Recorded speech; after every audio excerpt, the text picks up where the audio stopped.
পশুর মধ্যে যে ভুলে গেছে যে এখানে একজন পুলিশ মন্ত্রী আছেন, সেই পুলিশ মন্ত্রীও বলছেন যে ওপর থেকে মদতের কথা আসছে না, সেই পুলিশ মন্ত্রীও বলছেন যে রক্তগঙ্গা বয়ে যাবে। আবার এইটা হচ্ছে পশুর ভুলে যাচ্ছে মাঝখানে কথা বলা প্লিজ। আচ্ছা মাঝখানে না, আপনি আবার এটাও ভুলে যাচ্ছেন যে তৃণমূলের যুবরাজ বলছেন যে দেশের মুখ্য নির্বাচন কমিশনারকে নাকি মাটি খুঁড়ে তুলে আনা হবে।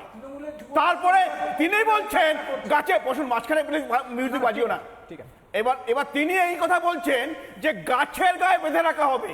তো এইভাবে বলে বলে তারা নিচের তলার নেতা কর্মীদের এই বার্তাটাই দিচ্ছেন যে তোমরাও এগুলো করবে, আর তারা সেই কাজটা করছে।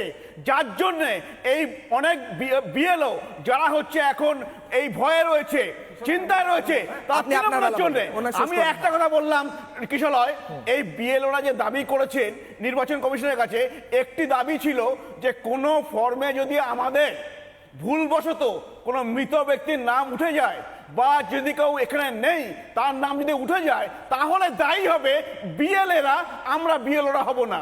এইটা তাদের একটা দাবি ছিল নির্বাচন কমিশনের কাছ থেকে। আপনি কি এটা থেকে বুঝতে পারেন না তারা এই দাবিটা করেছে কেন? কারণ বহু জায়গায় তৃণমূলের বিএলএরা তাদেরকে জোর করে মৃত ব্যক্তির নাম তুলিয়ে নিয়েছে। এবং আজকে এই যে এডিট অপশনটা এসছে, এইটাকে আমি বলবো সমস্ত বিএলওদের পশ্চিমবঙ্গের এই 5 দিনে এই উইকেন্ড থেকে শুরু হবে, সেইটাকে আপনারা টাইমটাকে ব্যবহার করবেন। যেখানে যেখানে মনে করবেন যে তৃণমূলের বিএলএরা আপনাদেরকে জোর করে নাম তুলিয়ে নিয়েছে, সেগুলো সমস্ত এডিট করে নির্বাচন কমিশনে জমা করবেন। আপনারা মনে রাখবেন যে সরকার আসবে, সরকার যাবে, আপনার চাকরি চলে গেলে সেই চাকরি কেউ দেবে না।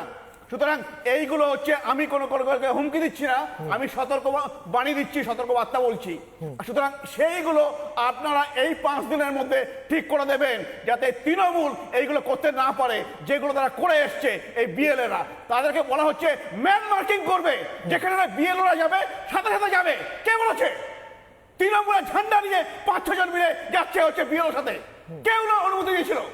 আমি কয়েকটা বাইট শোনাবো। হুমকির কথা উঠছে তো না? প্রসূন বাবু আপনি শুনুন, আপনার নেতারা কি ভাষায় কথা বলেন আপনি শুনুন।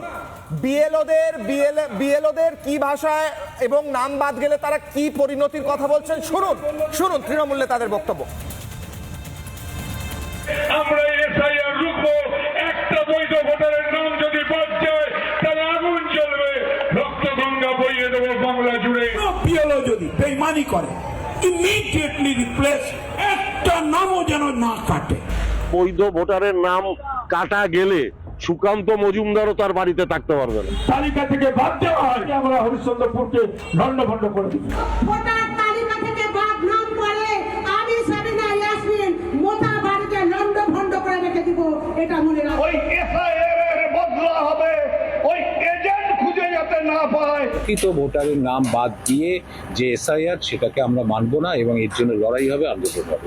এসআইআর এর নাম করে পশ্চিমবঙ্গে বিজেপির সরকার বেছে বেছে আমার মুসলমান ভাই বোনেদেরকে টার্গেট করছে। জেনুইন ভোটার, লয়াল ভোটারের নাম বাদ যায় তাহলে বৃহত্তর আন্দোলনের পথে তৃণমূল কংগ্রেস হাঁটবে। এসআইআর এর নাম করে যদি একটা ভোটারের নাম বাদ যায়, যারা বাদ দেবে তাদের চোখ দুটোকে উবড়ে ফেলা হবে এখান থেকে একেবারে।